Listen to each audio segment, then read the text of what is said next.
Selamat pagi Bapak, Ibu, saudara sekalian yang terkasih. Kembali lagi kita ada di konten dari salah satu konten Smart People yaitu Street Justice atau Teologi Jalanan.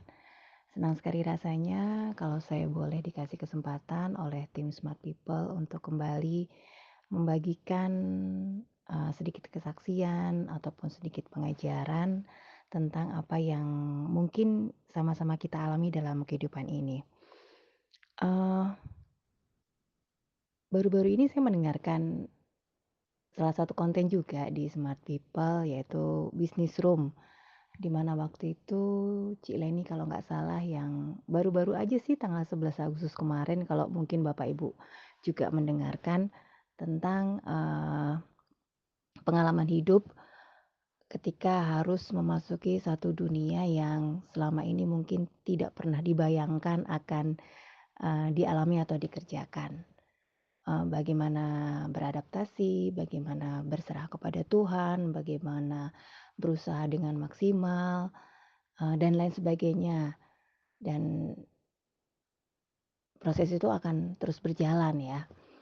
Mmm, Sadar atau tidak sadar bahwa kadang dalam hidup kita ada yang memang dipaksa untuk masuk ke dalam situasi yang mungkin sama sekali tidak pernah kita bayangkan sebelumnya kita akan terjun ke sana.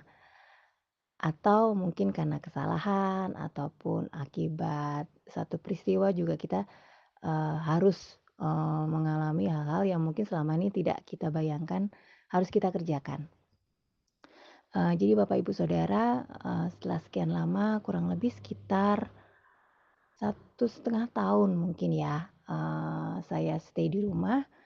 Sebelumnya saya pernah bekerja, kemudian karena ada sesuatu hal, akhirnya saya harus stay di rumah dan kebetulan waktu itu juga orang tua saya sedang sakit, jadi saya juga ikut membantu merawat.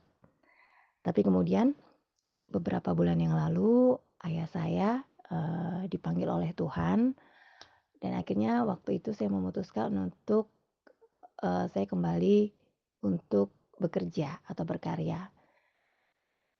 Eee Saya mencoba untuk melamar beberapa pekerjaan, tapi mungkin karena mungkin faktor usia ya, yang mungkin saya bukan bukan usia-usia yang, apa ya, dianggap usia-usia emas atau usia-usia produktif gitu ya. Jadi, akhirnya saya dapat kesempatan untuk training di salah satu, perusahaan jasa atau penjualan lah, penjualan barang, salah satu penjualan barang lah. Bapak Ibu Saudara, saya dari dulu nggak pernah suka sama yang namanya dunia sales. Bukan nggak suka ya, saya merasa saya tidak berpengalaman, saya tidak bisa saya tidak bisa, apa ya, bekerja dengan maksimal di dunia penjualan atau dunia sales atau dunia marketing gitu ya. Jadi beberapa puluh-puluh tahun saya pernah bekerja, saya tidak pernah yang namanya bekerja di dunia penjualan. Buat saya itu kayak momok, apa ya, sesuatu yang saya hindari, saya takuti. Karena mungkin, saya merasa saya tidak terlalu pintar untuk bisa, merayu mungkin, untuk bisa mempengaruhi orang untuk membeli ataupun tertarik kepada sesuatu dan kemudian deal harga gitulah ceritanya ya. Jadi, dari sekian banyak, apa ya, surat lamaran yang saya masukkan, entah kenapa kok, ya mungkin karena faktor usia juga ya, di mana-mana tuh namanya marketing mungkin tidak ada batas usia, tapi kalau untuk yang namanya administrasi, yang namanya, apa ya, pembukuan, mungkin ada batas usia dan usia saya memang masuknya ke dunia marketing.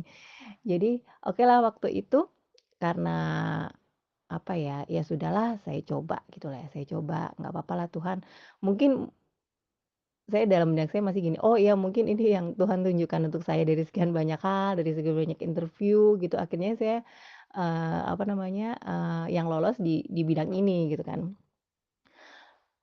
Pertama masuk bingung ya saudara-saudara ya, nggak ngerti karena saya juga udah agak lama vakum, jadi saya nggak ngerti apa yang harus saya lakukan waktu itu. Dan waktu itu juga nggak tahu ya, Tuhan itu memang kadang-kadang di luar ekspektasi gitu ya, di luar jangkauan pikiran. Saya dimasukkan ke dalam satu lingkungan kerja yang semua orangnya tuh cuek. Jadi, ya harus belajar sendiri, harus, apa namanya, beramah tamah dengan teman-teman yang lain secara sendiri. Maksudnya, tidak ada bimbingan ataupun, eee, orang yang mengajarkan gitu loh. Jadi semuanya itu serba otodidak. Jadi bayangkan Bapak Ibu Saudara, saya nggak pernah masuk ke dunia sales, tiba-tiba masuk ke dunia sales, saya dulu mengerjakan sesuatu yang, apa namanya, kalau dulu tuh kalau misalnya ada anak training gitu ya masuk ke tempat saya itu, kami akan dengan terbuka akan, mencoba membimbing, mengajari sedikit demi sedikit sampai akhirnya, anak training ini bisa melakukannya gitu loh.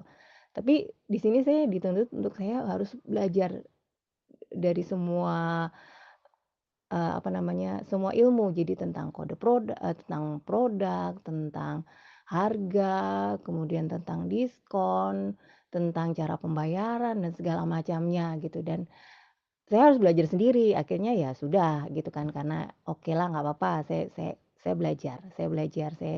mencoba. Mmm, eee, Berjalannya waktu, ya ini baru-baru berjalan sekitar 1,5 bulan sih Bapak Ibu Saudara. Karena namanya trainer ya harus mau mengalah gitu ya. Bukan mengalah sih sebenarnya, harus bisa menempatkan diri sebagaimana mestinya.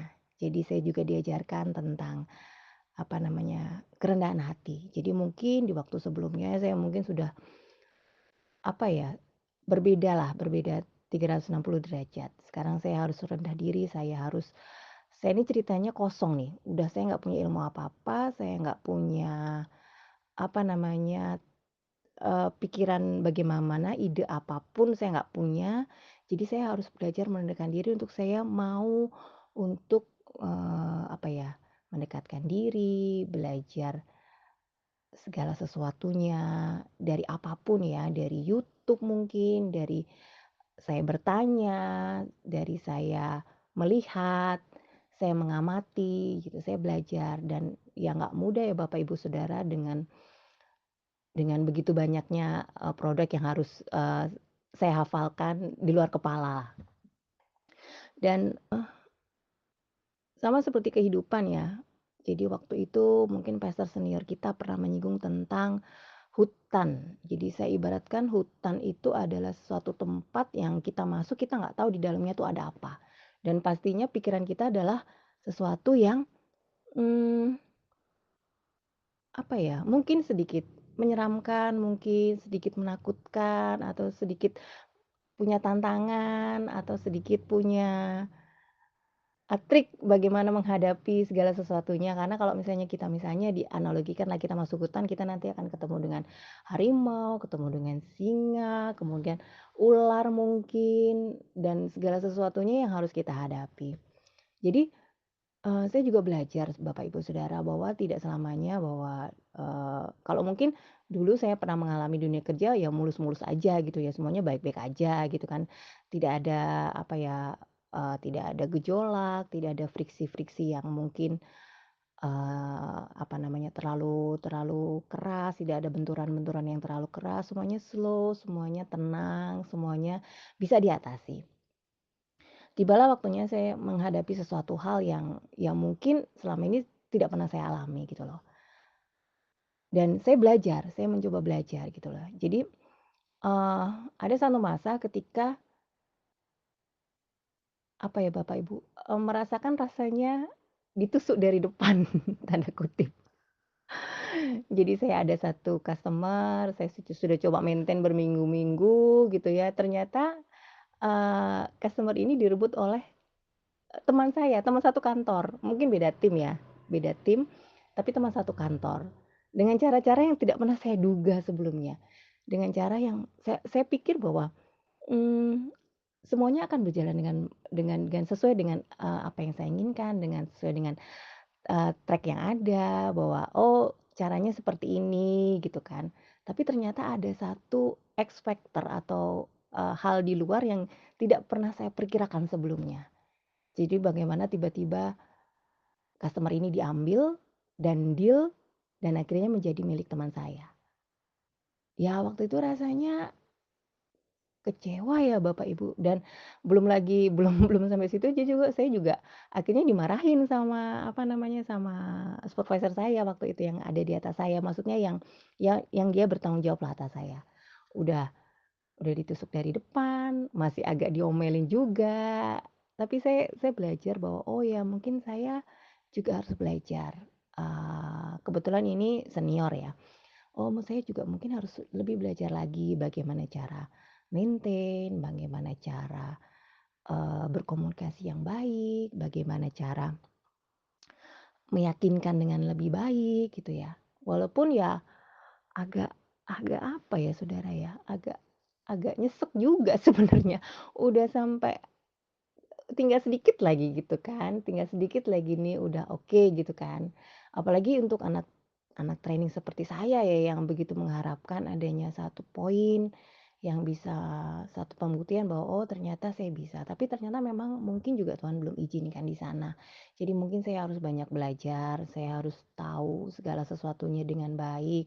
Mungkin juga saya juga kurang peka di sana, kurang apa ya, kurang membina relasi dengan baik mungkin. Jadi, ya saya belajar gitu ya. Dan ada banyak hal lagi yang mungkin saya tidak temui sebelumnya, saya temui di sini. Cuman satu hal Bapak Ibu Saudara, saya pernah apa ya, kadang-kadang saya juga mikir ya, "Tuhan cocok nggak sih sebenarnya nih di sini?" Gitu ya. Tapi, it's okay, saya jalani bahwa ketika saya masih dipercaya untuk berada di tempat itu, artinya bahwa saya masih bisa belajar, saya masih bisa, berusaha untuk mengembangkan apa yang saya bisa, eee, dengan apa yang kapasitas saya dengan apa yang saya punya dengan kapasitas saya gitu ya. Jadi, pernah down tapi saya mencoba untuk lebih apa ya, memberikan satu vibe positif dalam pikiran saya bahwa kalau saya masih dikasih kesempatan di sini berarti artinya adalah saya harus mencoba lagi dan mencoba lagi. Entah sampai kapan mencobanya, ya saya tidak tahu. Mungkin saya ketika saya di-cut mungkin saya masuk evaluasi berarti memang, ya sudah gitu loh, mungkin saya harus mencoba cara yang lain. Kemudian saya berpikir, eee, segala sesuatu itu kita pasti punya satu, apa ya Bapak Ibu, talenta. Talenta untuk, bisa berkembang, untuk bisa melakukan segala sesuatu dengan lebih baik. Eee, Talenta itu apa yang kita punya. Saya ingat waktu ada satu waktu itu, pengkhotbah ya, saya lupa waktu itu siapa, saya pernah pernah dengar di salah satu media sosial sih sebenarnya ya, di Instagram waktu itu kalau nggak salah. Jadi pembicara ini kalau nggak salah dari Jogja, beliau membahas tentang pertempuran Daud dan Goliat yang kita tahu sendiri bersama ya Bapak Ibu ya. Bagaimana Goliat digambarkan sebagai salah satu apa ya, manusia dengan perawakan yang besar, gagah, perkasa, dengan segala atribut perangnya dan kemudian berhadapan dengan Daud yang kita tahu sendiri dia masih muda waktu itu, hanya seorang, pengembala, kemudian dia nggak punya apa-apa waktu itu, yang dia punya adalah sebuah umben dan batu. Tapi bagaimana dari hal yang sederhana itu, dari, talenta yang, apa, Daud punya itu, dia bisa mengalahkan Goliat hanya dengan melemparkan batu itu ke kepala Goliat dan akhirnya Goliatnya rebah. Nanti mungkin bisa dibaca di Satu Samuel 17 kalau nggak salah. Kadang ada hal kadang, sesuatu yang tidak kita pikirkan, yang kita punya, yang kita miliki, itulah yang dipakai Tuhan untuk membentuk kita, untuk mengalahkan mungkin Goliat-Goliat tanda kutip dalam kehidupan kita. Apapun itu, beban permasalahan, ataupun tantangan, atau hambatan, selama itu kita berjalan dalam track-nya Tuhan. Jadi selama kita tidak berbelok ya, tidak tidak apa namanya, berjalan luruslah sesuai dengan apa yang Tuhan mau. Dan memang penting untuk setiap kita peka, untuk kita setiap minta, apa namanya, penyertaan Tuhan, untuk kita minta, apa namanya, Tuhan berjalan di kanan, kiri, depan, belakang kita. Jatuh dan jatuh lagi saya pikir itu adalah satu proses kehidupan, yang kita terus belajar dan belajar yang tidak akan pernah habis. Suksesnya kapan? Ya tinggal tunggu waktunya Tuhan, asalkan, kita berjalan dalam rancangan dan rencana Tuhan.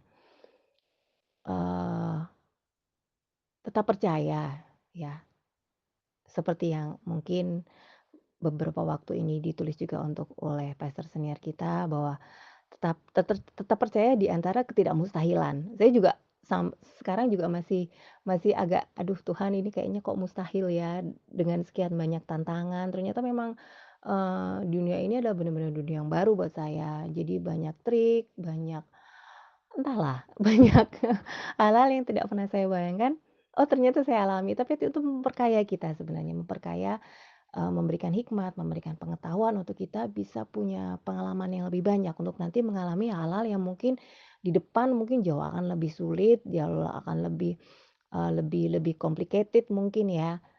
Tapi it's okay, jadi tetaplah berjalan. Saya juga masih mencoba, masih terus berusaha, masih terus, belajar gitu ya kepada orang-orang yang jauh lebih, senior dari saya ataupun dengan orang-orang yang mungkin masih satu level dengan saya. Jadi belajar merendahkan hati untuk mau diproses, belajar merendahkan hati untuk mau mau terus belajar akan hal-hal yang baru dengan apa yang kita miliki.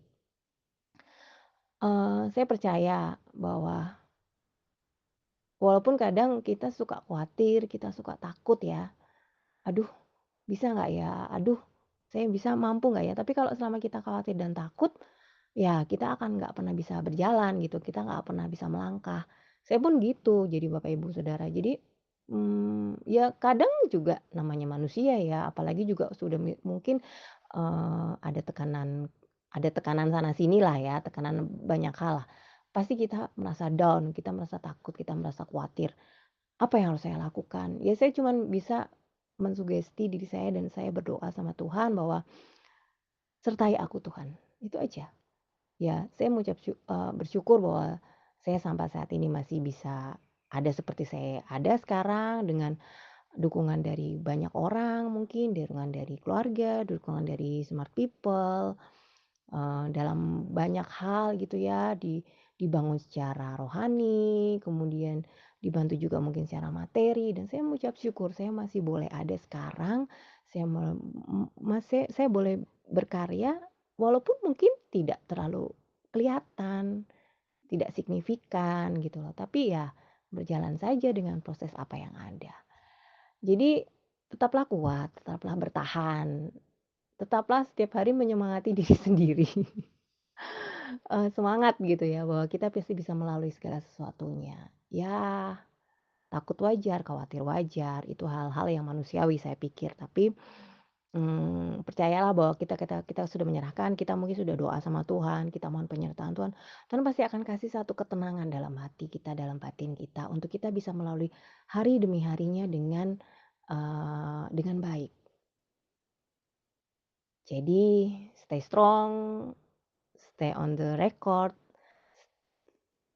berjalanlah sesuai dengan apa yang Tuhan mau dan mungkin kita harus, meminta Tuhan untuk kita peka dengan suara Tuhan, untuk kita tetap rendah hati untuk mau diajar dan diproses.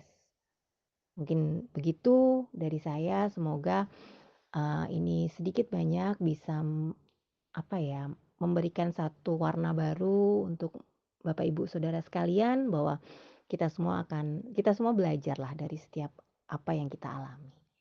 Begitu saja, sekali lagi saya mengucapkan terima kasih untuk setiap kesempatan yang saya berikan. Kalau mungkin ada kata-kata saya mungkin yang tidak berkenan,